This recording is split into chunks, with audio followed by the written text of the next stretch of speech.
Hi అండి, welcome to eleven step channel. ఇక్కడ మన maternity benefit act 1961 and minimum wages act 1948 ఈ రెండు యాక్ట్స్ యొక్క ఓవర్వ్యూ అండ్ ఇంపార్టెంట్ బిట్స్ చూద్దాం. Before going to the topic, please subscribe to my channel. So first person to introduce MB Act in India in 1924 is N.M. Joshi. So first introduce చేసిన person ఎవరు అంటే N.M. Joshi. So తర్వాత 1929లో బాంబే స్టేట్లో కూడా introduce చేశారు. So తర్వాత మధ్యప్రదేశ్లో. So ఈ టూ స్టేట్స్లో 1961 MB యాక్ట్ కంటే ముందు ఇంట్రడ్యూస్ చేసిన టూ స్టేట్స్ ఇవి. సో 1961 యాక్ట్ అనేది మొత్తం ఓల్ ఇండియాకి అప్లికేబుల్ అవుతుంది. సో రీసెంట్ అమెండమెంట్ రాజ్యసభలో ఆగస్ట్ 11th 2016 పాస్ అయిందండి. లోక్సభలో మార్చి 9th 2017 పాస్ అయింది. ప్రెసిడెంట్ సైన్ చేసింది ఎప్పుడంటే మార్చి 27th 2017. And this act is came in to effect on April 1st 2017. And ఇక్కడ క్రీచర్స్ ఫెసిలిటీ ఉంది. అది ఎప్పటి నుంచి అమలులోకి వచ్చిందంటే July 1st 2017. So article 39 of class E and F of the constitution of India secure the health and strength of workers, men and women and the trend age of children. So maternity benefit యాక్ట్లో leaves చూద్దామండి. Leave with wage. So increase 12 weeks నుంచి 26 weeks increase అయింది leaves. అది 2 చిల్డ్రన్స్కి. ఒకవేళ third child ఒకవేళ ఉంటే ఆ third చైల్డ్కి ఉమెన్కి 12 వీక్స్ మాత్రమే అప్లికేబుల్ అవుతుంది. So commission mother and adapted మదర్కి. సో ఇక్కడ అడాప్టెడ్ మదర్ 3 months బిలో ఉన్న చైల్డ్ని అడాప్ట్ చేసుకుంటే 12 వీక్స్ వరకు తనకు లీవ్స్ వస్తాయండి. And mandatory provision of creches in respect of establishment having 50 or more employees. 50 or more employees ఉన్నప్పుడు క్రీచర్స్ ఫెసిలిటీ ఉంటుంది. సో ఇంకా ప్రెగ్నెన్సీ లేడీస్కి వర్క్ ఫ్రమ్ హోమ్ ఫెసిలిటీ కూడా ఉంటుంది. So 44, 45, 46 India labour conference recommended MB maternity benefits to 24 weeks. 24 వీక్స్ని recommend చేసింది. ఇంక ఇదే కాకుండా ministry of women and child development 8 months propose చేసింది మెటర్నిటీ బెనిఫిట్ కోసం. So this act is applicable to every factory, mine or plantation including those belongs to government. So factory, mine, plantation అనేవి గవర్నమెంట్కి చెందినవై ఉండాలి. So an establishment engaged in the exhibition of equestrian, aerobics and other performances irrespective of the number of employees. Every shop or establishment wherein 10 or more persons are employed or were employed on every day of the preceding 12 months. So 12 monthsలో ప్రీవియస్లో 12 monthsలో 10 or more persons employ అయ్యి ఉండాలి. So this act is not applicable. So దేనికి అనంటే ఏ ఫ్యాక్టరీకి అయినా లేకపోతే ఏదైనా ఎస్టాబ్లిష్మెంట్కి ESI యాక్ట్ అప్లికేబుల్ అవుతే మెటర్నిటీ బెనిఫిట్ యాక్ట్ అప్లికేబుల్ అవ్వదు. ఈ మెటర్నిటీ బెనిఫిట్ యాక్ట్ సెక్షన్ 50లో దీనికి ఆ రీజన్ గురించి చెప్పారు. ఎందుకంటే ఇక్కడ పర్సన్ యొక్క శాలరీ అనేది 21,000కి ఇంక్రీజ్ అవుతుంది కాబట్టి. సో ESI యాక్ట్ ద్వారానే మెటర్నిటీ బెనిఫిట్ అన్నది వాళ్ళు క్లెయిమ్ చేసుకోవాల్సింది ఉంటుంది. So eligibility and conditions for claiming maternity benefit. So eligibility to claim maternity benefit ఉన్నప్పుడు 80 days in the 12 months immediately preceding the date of her expected delivery. So ఏంటి 12 monthsలో ఆమె 80 days work చేసి ఉండాలి. Also she needs to give a written notice to the employer above 7 weeks before the date of her delivery. So ఆమె డెలివరీకి ముందే 7 వారాల్లోపు ఎంప్లాయర్కి notice ఇవ్వాలి. So cash benefits ఏంటి చూద్దాం. So leave with average pay for 8 weeks before and 18 weeks after delivery. So 8 before consider చేస్తారు and 18 after consider చేస్తారు. So after delivery within 48 hours of child birth A proof of pregnancy received. So child birth అయిన తర్వాత, baby పుట్టిన తర్వాత 48 hours proof తీసుకెళ్ళి proof వాళ్ళకి ఇవ్వాలి అన్నట్టు. So medical bonus of at least 3,000 rupees. So medical bonus అనేది 3,500 rupees ఉంటుందండి. ఇది 20,000 కూడా ఎక్స్టెండ్ అవకాశం ఉంది. So if employer is unable to provide free medical care, so free medical care ఆ ఉమెన్కి ప్రొవైడ్ చేయలేని సిచ్యువేషన్స్లో 20,000 ఇవ్వాల్సి ఉంటుంది.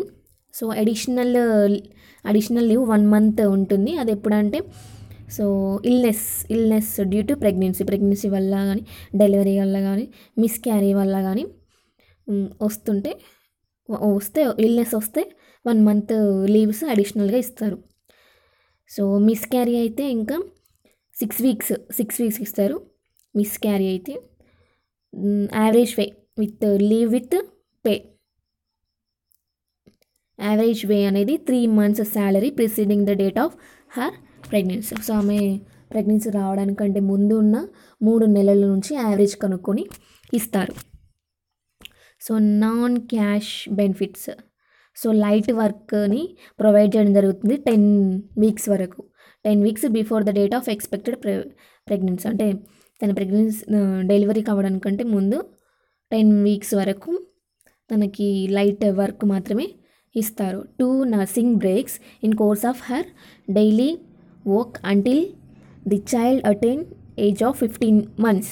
సో 15 months వచ్చే వరకు ఆ ఉమెన్కి 2 nursing breaks ఇస్తారండి. which now is assumed to be included in the 4 visits to creche. So 4 visits creche feeding చేయడానికి 4 times ఎలిజిబిలిటీ ఉంటుంది. So in case of tubectomy operation, so operation అవుతే తనకి లీవ్ 2 weeks వరకు ఇవ్వడం జరుగుతుంది. So no discharge or dismissal while being on maternity leave. అంటే maternity లీవ్లో ఉన్నప్పుడు ఆమె డిస్మిస్ చేయడం కానీ తొలగించడం కానీ చేయకూడదు. ఒకవేళ చేస్తే సో వాళ్ళు అప్పీల్ చేసుకోవాలి. 60 daysలో అప్పీల్ చేసుకుంటే ఆ ఎంప్లాయర్ పైన సో 3 months నుంచి 1 year వరకు, so not less than 3 months so imprisonment వస్తుంది. Not less than 3 months and that may extended to 1 year వరకు తనకు జైలు శిక్ష పడే అవకాశం ఉంటుంది. ఇంప్రిషన్మెంట్ అంటే శిక్ష పడే అవకాశం ఉంటుంది. So fine not less then 2,000 కంటే తక్కువ కాకుండా అండ్ 5,000 వరకు ఇంక్రీజ్ అయ్యే ఛాయిస్ ఉంటుంది. So creches guidelines in November 2010లో సో కొన్ని గైడ్లైన్స్ ఇచ్చారు క్రీచెస్ ఫెసిలిటీస్ గురించి. అవేంటో చూద్దాం. 1 creche for every 30 children between the age of 8 months to 8 years of all types of employees. So ఏంటి ఇక్కడ 6 నెలల నుంచి 6 సంవత్సరాల వరకు ఉన్న పిల్లలకి అట్లా 30 మంది ఉన్నారనుకో ఒక క్రీచ్ ఫెసిలిటీ ఇవ్వడం జరుగుతుంది. సో ఇది so all types of employees, so అంటే అన్ని టైప్స్ ఆఫ్ ఎంప్లాయీస్కి ఇది. So the creche must be located at the work place or within 500 meters of establishment. So ఏంటి రీచ్ ఫెసిలిటీ అనేది ఎస్టాబ్లిష్మెంట్కి అంటే చేసే వర్క్కి 500 మీటర్ల దూరంలో ఉండాలి. 500 మీటర్ల దూరంలో చేసే పనికి డిస్టెన్స్ ఉండాలి. So every employer are required to employ 1 creche work along with a helper. So ఏంటి ఒక హెల్పర్ ఉండాలి for every 10 children under the age of 3 years. So 3 years ఉన్న 10 childrensకి ఒక helper and 20 children between the age of 3 to 6 years. So 3 to 6 years మధ్యలో ఉన్న చిల్డ్రన్స్కి అలా 20 మెంబర్స్కి ఒక హెల్పరు, 3 years బిలో ఉన్న 10 childrensకి ఒక హెల్పర్, ఒక క్రీచ్ వర్కర్ ఉండాలి. సో సెక్షన్స్ చూద్దాము. Section 3 subsection A appropriate government, section 3 subsection B child, section C subsection D employer, section 3 subsection E establishment, section 3 subsection H maternity benefit, section 3 subsection N wages, section 4 employment of or work by women prohibited during certain periods, section 5 conditions for eligibility of benefits, section 6 notice for maternity benefit, section 14 inspector, section 19 abstract of act and rules thereunder to be exhibited, section 20 registers and section 21 penalty. So next minimum wages act చూద్దాము. So minimum wages act అనేది ఎప్పుడు came in to force అంటే ఎప్పుడు అమలులోకి వచ్చింది అంటే 15th March 1948. ఎవరు తీసుకొచ్చారంటే national commission on labour. To achieve this in its first section during November 1948, the Central Advisory Council appointed a tripartite committee on fair wage. Tripartite committee. Okay. So ఈ act అనేది all ఇండియాకి applicable అవుతుంది. So minimum wage అనేది at least 5 yearsకి ఒకసారి దీన్ని revise చేయడం జరుగుతుంది. So minimum rate is fixed where 100 or more employees ఉన్నప్పుడు మినిమం వేజ్ అనేది ఫిక్స్ చేయడం జరుగుతుంది. So wage per day is 350 rupees. So as on September 1st, 2016 September 1st నుంచి 350 రూపాయలు ఇస్తున్నారు.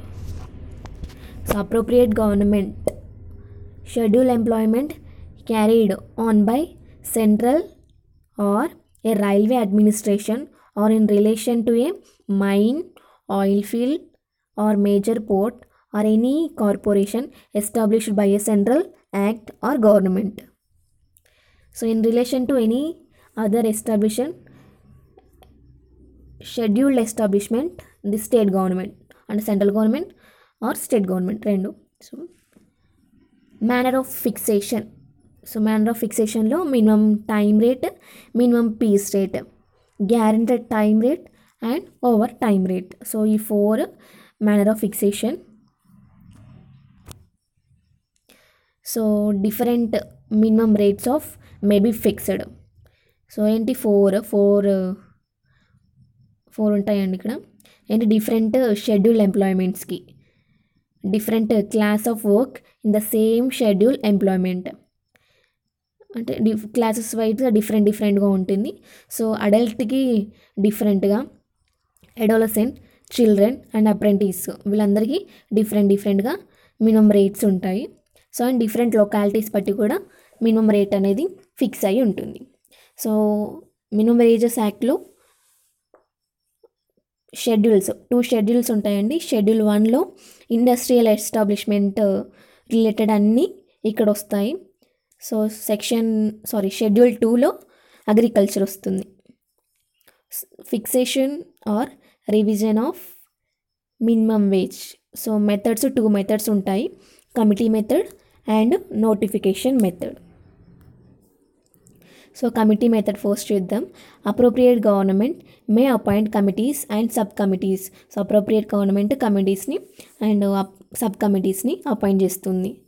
So appropriate government shall by the notification in official gazette fix or revise the minimum రేట్ని revise చేయడానికి ఒక official notification ద్వారా ఒక official గెజిట్ని release చేస్తుంది. So it shall came in to force from such date as may be specified in the notification. If no date specified came into force on the expire of 3 months from the date of issue of the notification.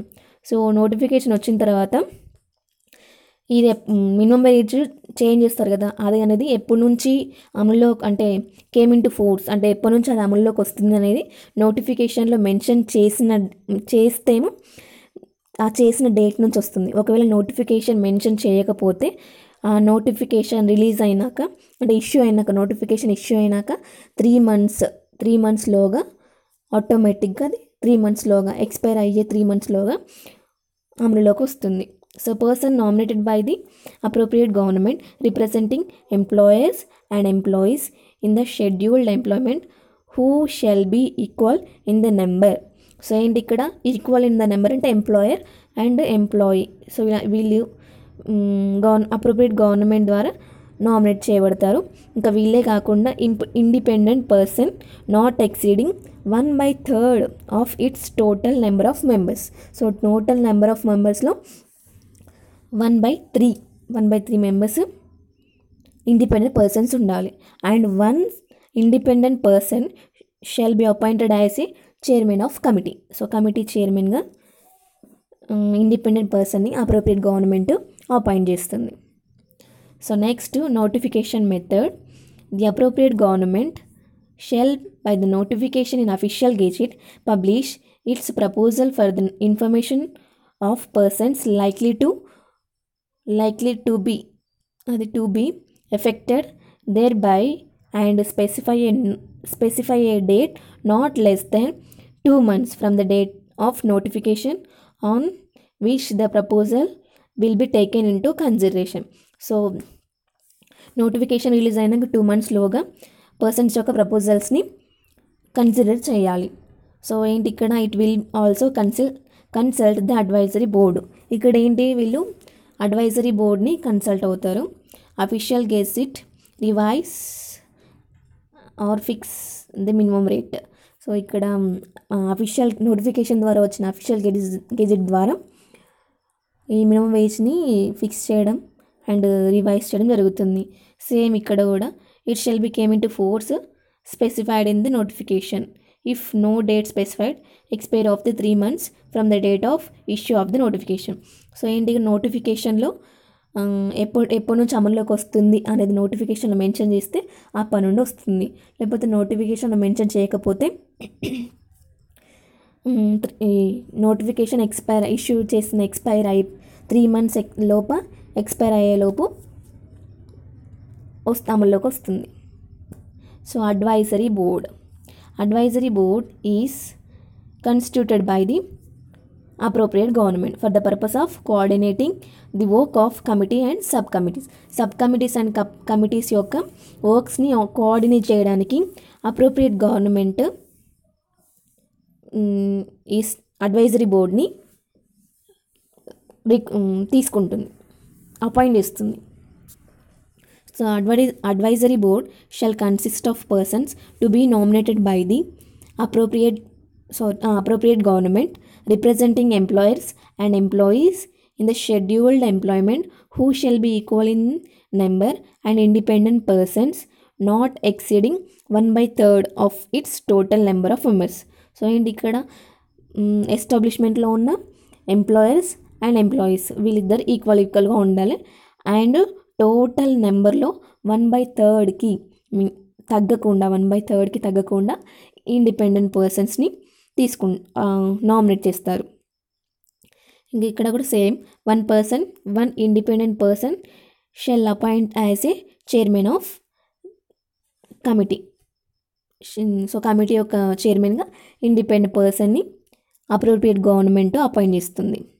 So it is not necessary to the board shall consist of representative of any particular industry or of each and every schedule establishment.